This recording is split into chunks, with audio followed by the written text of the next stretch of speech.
Tirupati Janasena Kiran royal నన్ను మోసం చేశాడంటూ ఓ మహిళ ఒక వీడియో రిలీజ్ చేయడం అయింది. అయితే ఏదైతే ఈ యొక్క వీడియో వైరల్గా మారిందని చెప్పాలి. ఏదైతే నా దగ్గర ₹1,00,00,000 వరకు వసూలు చేసుకుని నన్ను మోసం చేశాడంటూ ఆ మహిళ వీడియో రిలీజ్ చేసినటువంటి పరిస్థితి. మనతో పాటు కిరణ్ రాయల్ ఉన్నారు. అసలు ఈ వీడియో పట్ల ఆయన ఎలా స్పందిస్తారో తెలుసుకునేటువంటి ప్రయత్నం చేద్దాం.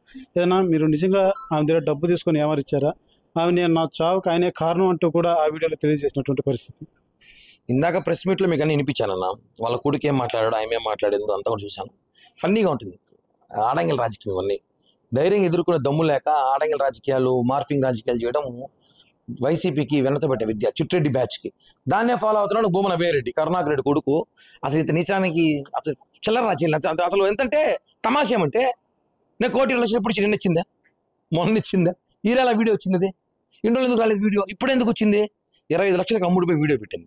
ఆల్రెడీ అమ్మాయి డబ్బు తీసేసుకుంది. ఆ తీసుకుని వీడియో కూడా చూపించాను మీకు. ఆ అమ్మాయి డబ్బు తీసుకుని వీడియో చూపించినా ఆ అమ్మాయి సాక్షాత్తం వాయిస్ రికార్డ్ ఇచ్చింది. నాకు కిరణ్ రాయల్కి ఎటువంటి సంబంధం లేదని సెటిల్ చేసుకున్నాను చెప్పి ఆ అమ్మాయి చెప్పింది. మళ్ళీ ఇప్పుడు మాట్లాడాల్సిన అవసరం ఉంది? కేవలం అమ్మాయిలు మాడితే ఏమైనా పోతుంది. ఆ అమ్మాయి కాదు, కిలాడి లేడీ. ఆ అమ్మాయి మీద అనేక పోలీస్ స్టేషన్ కేసులు ఉన్నాయి, ఎఫ్ఐఆర్ నమోదని. అని ఆ అమ్మాయిని అరెస్ట్ చేయడానికి జైపూర్ పోలీసులు తిరుపతికి వస్తే పారిపోవడానికి ప్రయత్నంలో నిద్ర మాత్రం వేసిన హాస్పిటల్ అడ్మిట్ చెప్పి కూడా వాళ్ళ కొడుకే చెప్పాడు. ఆ అమ్మాయిని 2 రోజులు అరెస్ట్ చేయబోతున్నారు జైపూర్ పోలీసులు. మీరే చూడండి. అరెస్ట్ చేసినప్పుడు ఆ అమ్మాయి ఎలాంటిదో, ఆ అమ్మాయి ఎన్ని పనులు చేసిందో, ఎన్ని ఫ్రాడ్లు పని చేసిందో అన్నీ కూడా బయట త్వరలో వస్తుంది. ఏది సంబంధాలు లేదు, ఏది కూడా బయట రాదంటారు. ఇప్పుడు ఎటువంటి మీ మధ్య లావాదేవీలు నడిచింది? అసలు ఏ రకంగా మీ మధ్య వ్యవహారాలు ఉండేవి ఫైనాన్షియల్గా? అన్న, ఒకటి ఆర్థిక లావాదేవీలు అందరికీ ఉంటాయి. ఇప్పుడు ఇంటి పక్కనే ఉన్నారు, ఇక్కడే ఉన్నాం, మేము కూడా 10 ఏళ్ళగా ఉన్నాము. 10 ఏళ్ళగా ఉన్నప్పుడు ఆర్థిక లావాదేవీలు ఉంటాయి. ఆ ఆర్థిక లావాదేవీలు రాజకీయం ముడిపట్టడం అనేది చీప్ పాలిటిక్స్. ఆర్థిక లావాదేవీలు ఎవరికైనా ఉంటాయి. ప్రతి ఒక్కరికి అప్పులు ఉంటాయి, సొప్పులు ఉంటాయి. వాడు మంచి చెడ్డ మాడు తీసుకుంటారు.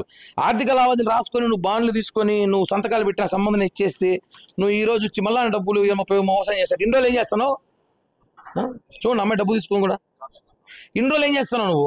ఇప్పుడు ఎందుకు వచ్చావు? పెయిడా? పేటిఎం డాగులు అనుకున్నా, పేటిఎం లేడీస్ కూడా దాంట్లో. కాబట్టి ఇవన్నీ కూడా నేను రేపు వెళ్తా, ఎస్పీ కలుస్తా, కేసు నమోదు చేస్తా. ఎందుకు ఆ అమ్మాయిని 2 రోజుల్లో తీసుకెళ్తారు, మీడియా చూపిస్తా అమ్మాయి ఇలాంటిది అని చెప్తాను. మీరు వాళ్ళ అబ్బాయితో కూడా మాట్లాడారు. ఆ అబ్బాయి ఏం చెప్పాడు? మాకు తెలియదు, మా అమ్మాయి ఇలాంటి చేస్తాను అనుకోలేదు, మా అమ్మాయి మోసం చేసింది, మమ్మల్ని కూడా మాకే అవమానంగా ఉంది, మాకు ఇంట్లో ఆర్థిక లావాదేవీలు, మాకు అప్పులో ఎక్కువ, మా అమ్మాయి నిద్ర మాత్రం వేసుకుంది తప్ప మీకు సంబంధం లేదు అంకుల్ అని చెప్పాడు. వినిపించా, అది కూడా ఆడియో రికార్డ్, అబ్బాయి వాయిస్ కూడా. అది కూడా నేను రేపు ఎవరికి వాళ్ళకి ఇస్తా. దీనికంతా ఉడతా బెదిరి భయపడేవాడు కిరణ్ రాయల్ కాదు. నేను అసలు కేర్ కూడా చేయను. ఈ బ్యాచ్, వైరస్ బ్యాచ్, అభినయ బ్యాచ్, ఈ చిట్టడి బ్యాచ్ కూడా నా ఊడిపై ఇంటర్తో సమానం కూడా తెలియజేస్తున్నాను. అయితే ఇన్ని రోజులుగా ఉంది వ్యవహారం, మీకు ఏదైతే లావాదేవీల పరంగా ఉంది, మీరు చెల్లించానని చెప్తున్నారు.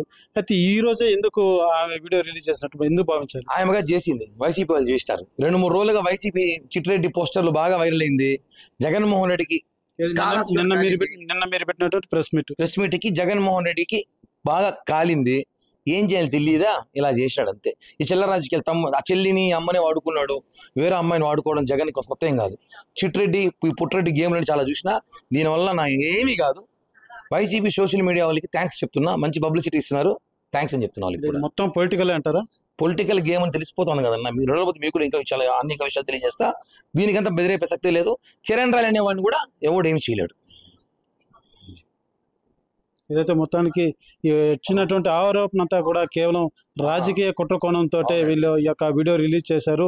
ఆ మహిళ కూడా మేము ఆమెకి ఇవ్వాల్సినటువంటి డబ్బులంతా కూడా చెల్లించడం జరిగింది. ఇన్ని రోజులు ఆమెకు డబ్బులు ఇవ్వాల్సి ఉంటే మరి ఎందుకు రాలేదు మీడియా పరంగా? ఇవ్వాలే రావడం. ఏదైతే నిన్న ఏదైతే చిట్రెడ్డి 2.0 వర్షన్ అనేసి అని దాని మీద ఒక మాజీ సీఎం వైఎస్ జగన్మోహన్ రెడ్డిని వ్యంగ్యంగా ఒక పోస్ట్ రిలీజ్ చేస్తూ నిన్న ప్రెస్ మీట్ రిలీజ్ చేసినటువంటి పరిస్థితి కిరణ్ రాయల్. ఆ యొక్క ప్రెస్ మీట్ అనుగుణంగానే దానికి ఈ యొక్క రాజకీయ నాయకులంతా కూడా కాల్చుగా రాజకీయ పరంగా దెబ్బతీసేందుకు ఇటువంటి కుట్రపూర్వకమైనటువంటి వీడియో రిలీజ్ చేస్తున్నారంటూ కూడా జనసేన కిరణ్ రాయల్ తెలియజేస్తున్నటువంటి పరిస్థితి. కెమెరా పర్సన్ కోటితో సురేష్, RTV, తిరుపతి. నా పేరు లక్ష్మి. లైఫ్లో ఒకరు నమ్మి చాలా మోసపోయాను. 1,20,00,000 ఇచ్చాను అతనికి అప్పులు చేసి. అతను నా పిల్లల్ని చంపుతానని బెదిరించి ఎన్నో చేసి కేవలం 30 లక్షలకు నా దగ్గర బాండ్లు, చెక్కులు రాయించాడు. నా దగ్గర వీడియో రికార్డ్ తీసుకున్నాడు. ఇలా బెదిరించి అన్ని ప్రూఫ్స్ ఉన్నాయి నా దగ్గర. ఇంకా నేను బతకలేను, అప్పులు ఎక్కువైపోయాయి, పిల్లలకి సమాధానం చెప్పలేకపోతున్నాను. అతను ఎవరు? Kiran Royal, Tirupati Janasena in charge. నేను చనిపోయాకైనా ఆ డబ్బులు నా పిల్లలకి చెందుతాయని ఆశిస్తున్నాను. కేవలం కిరణ్ వల్లనే ఈరోజు చనిపోతున్నాను. మరిన్ని వీడియోస్ కోసం ఛానల్ ని సబ్స్క్రైబ్ చేయండి. లేటెస్ట్ అప్డేట్స్ కోసం వాట్సాప్ ఛానల్ ని ఫాలో అవ్వండి. ఆ లింక్ డిస్క్రిప్షన్ లో ఉంది.